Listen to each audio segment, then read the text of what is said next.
Welcome in Z lab. इस video में हम लोग सब्जेक्ट डिस्कस करेंगे। कोई भी सेंटेंस में हमने अपने पिछले वीडियो जिसमें सब्जेक्ट सेंटेंस का स्ट्रक्चर को डिस्कस किया था, हमने देखा था, डिस्कस किया था कि कोई भी सेंटेंस एक्सेप्ट इम्परेटिव सेंटेंस, जो कमांड देने वाला सेंटेंस होता है, उसको छोड़कर कोई भी सेंटेंस में दो पार्ट कंपल्सरली होते हैं, जरूर होते हैं, तभी वो सेंटेंस बनेगा। वो एक होता है सब्जेक्ट और दूसरा होता है मेन वर्ब। जो सब्जेक्ट होता है वो हमने डिस्कस किया था कि सब्जेक्ट को हिंदी में अगर हम कहें तो वो विषय होता है जिसके बारे में हम बात कर रहे हैं। हिंदी में उसका सब्जेक्ट को हम लोग कर्ता बोलते हैं, इसका हिंदी होता है कर्ता। लेकिन वो नहीं है कि जो कर्ता जरूरी है कि कुछ करे, नहीं। सब्जेक्ट जो है वो विषय है जिसके बारे में हम लोग बात कर रहे हैं, जिसके बारे में हम बताना चाह रहे हैं, जिसके लिए वो सेंटेंस बन रहा है। तो ये जो सब्जेक्ट होता है वो देखिए पर्सन हो सकता है, आदमी हो सकता है, थिंग भी हो सकता है, कोई ऑब्जेक्ट हो सकता है, वस्तु हो सकता है, जैसे पेन हो सकता है या बुक हो सकता है, कोई भी चीज़ हो सकता है, या आइडिया भी हो सकता है, आइडिया भी हो सकता है। तो ये हुआ कि सब्जेक्ट क्या हो सकता है। तो आप जानते हैं कि जब कोई भी वस्तु है, आदमी है, तो ये सब का नाम होगा जिससे लिखेंगे हम लोग। तो नाउन जो होगा वो सब्जेक्ट होगा। नाउन क्लॉज, हमने यहाँ क्लॉज यूज किया है। अभी क्लॉज को हम बहुत डिटेल में नहीं डिस्कस कर रहे हैं, लेकिन नाउन क्लॉज कहने का मतलब होता है जो नाउन की तरह यूज होता है, जो नाउन के जगह पे यूज होता है। जैसे अभी मान लीजिए कि है सपोज कुछ मोहन, इसके जगह पे आपने यूज किया ही, वह, तो यह भी आपको नाउन क्लॉज की तरह है। ऐसे प्रोनाउन बोलते हैं तो कोई भी, तो इसलिए यह नाउन और नाउन क्लॉज ये सब्जेक्ट की तरह यूज होते हैं। जेरंड इसको बोलते हैं कि कोई भी वर्ब है उसमें आईएनजी लगा दीजिए तो वो एक्चुअली आइडिया बन जाता है। जैसे वाक एक्चुअली नाउन बन जाता है, जैसे नाम बन जाता है। जैसे मान लीजिए हम लिखें वाक, तो वाक एक एक्शन वर्ड है। आप घूमते हैं तो यह एक वर्ब है। लेकिन अगर हम इसको लिख दें वॉकिंग, तो वॉकिंग एक नाम है। जब आपको कोई कहता है वॉकिंग, तो आप समझ जाते हैं कि वो किस चीज की बात कर रहा है। Walking is good for health, तो आप समझ जाते हैं टहलने की बात कर रहा है। ये नहीं कह रहा है कि वो कोई टहल रहा है, वो आइडिया है। वो कह रहा है कि walking is good for health. तो यहाँ वॉकिंग जो है वो एक्शन नहीं बता रहा है, वो आइडिया को डिस्कस कर रहा है। तो ये नाउन हो जाता है। नाउन नाम है, क्या चीज़ का नाम है? उस तरह की एक्टिविटी का जैसे वॉकिंग करते हैं। लेकिन अगर वही कहता है कि राम वॉक्स, तो राम टहल रहा है, वहाँ एक्शन वर्ड है। तो यहाँ जब जेरंड होता है, कोई भी वर्ब में आईएनजी आप लगाते हैं तो यह नाउन की तरह काम करता है। एडजेक्टिव, एडजेक्टिव हम लोग जान लिए हैं कि दी एडजेक्टिव, अभी हम लोग जानते हैं कि जैसे जो नाउन और प्रोनाउन को क्वालिफाई करता है, नाउन और प्रोनाउन की विशेषता बताता है, उसको हम लोग एडजेक्टिव बोलते हैं। तो एडजेक्टिव भी सब्जेक्ट हो सकता है, सब्जेक्ट हो सकता है कोई भी सेंटेंस का। और व्हाट, हु, ये भी सब्जेक्ट होते हैं। जब अगर आपको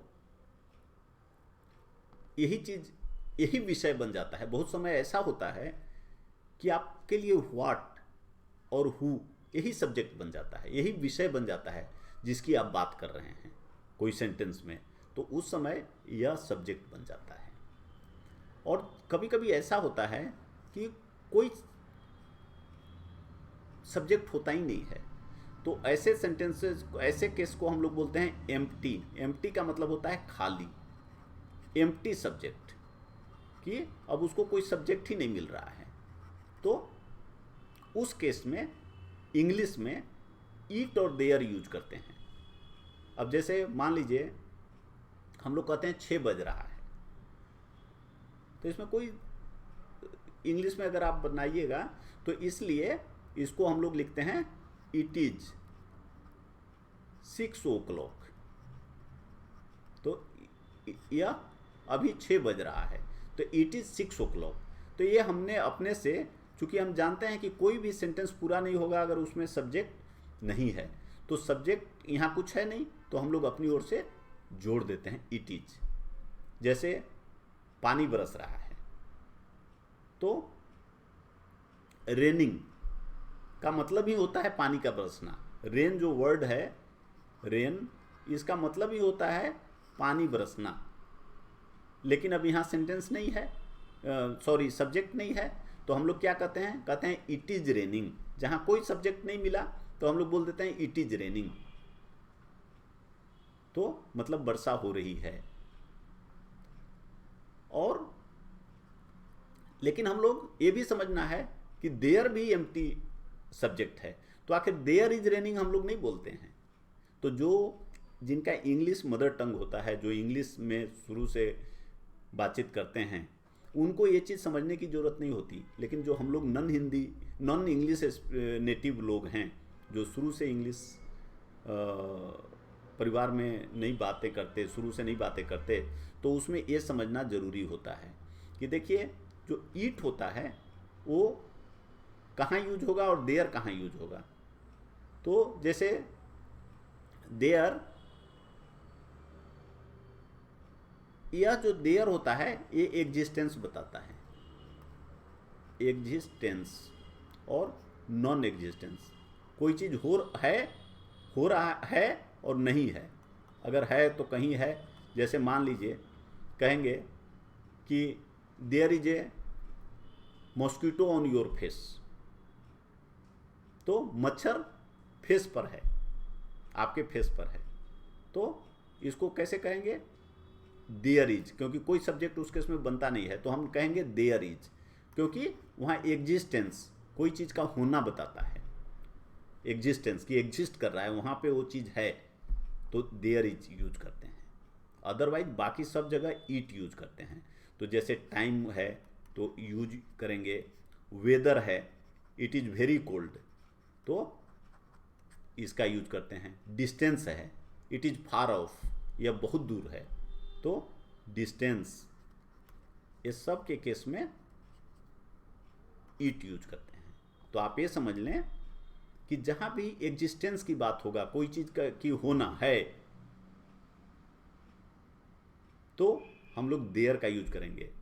जैसे देयर इज ए बॉय, वहाँ एक लड़का है। लेकिन अगर एग्जिस्टेंस के अलावे कोई बात है तो वहाँ हम लोग ईट यूज करेंगे एम्प्टी सब्जेक्ट के रूप में। तो यह हो गई सब्जेक्ट के बारे में बातें। अब आइए हम लोग कुछ एग्जाम्पल्स देख के सब्जेक्ट को पहचानने की कोशिश करते हैं।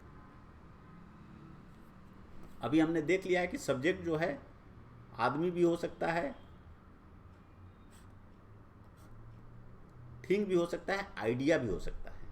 और सब्जेक्ट, दूसरी बात यह भी है समझ लेने वाली कि नॉर्मली लोगों को लगता है कि सब्जेक्ट और वर्ब दो ही चीज़ सेंटेंस में इम्पोर्टेंट होते हैं, मतलब ज़रूर होते हैं, तो सबसे पहला जो वर्ड होगा वही सब्जेक्ट होगा। ऐसा नहीं है, नॉर्मली वैसा होगा। हो सकता है कि शुरुआत सब्जेक्ट से हो, लेकिन हमेशा सब्जेक्ट शुरू में आएगा ऐसी कोई बात नहीं है। सब्जेक्ट कहीं भी हो सकता है सेंटेंस में। तो जैसे देखिए, मोहन गोज टू स्कूल। अब यहाँ हम किसकी बात कर रहे हैं, हमारा विषय कौन है, मोहन है। कौन, मोहन गया स्कूल, तो इसलिए मोहन यहाँ सब्जेक्ट है। Walking is good for health. हम लोग किसकी बात कर रहे हैं? वॉकिंग की। और ये वर्ब नहीं है, कोई टहल रहा है ऐसी बात नहीं है। अगर रहता कि राम इज वॉकिंग तो वहाँ वॉकिंग सब्जेक्ट नहीं होता, वहाँ वो वर्ब है। लेकिन यहाँ आइडिया है कि walking is good for health, एक आइडिया की बात हो रही है। तो इसलिए यहाँ पर वॉकिंग, जैसे हमने बात किया था कि जेरंड है और यह सब्जेक्ट है। द इंटेलिजेंट आर रिस्पेक्टेड, ये द इंटेलिजेंट जो है वह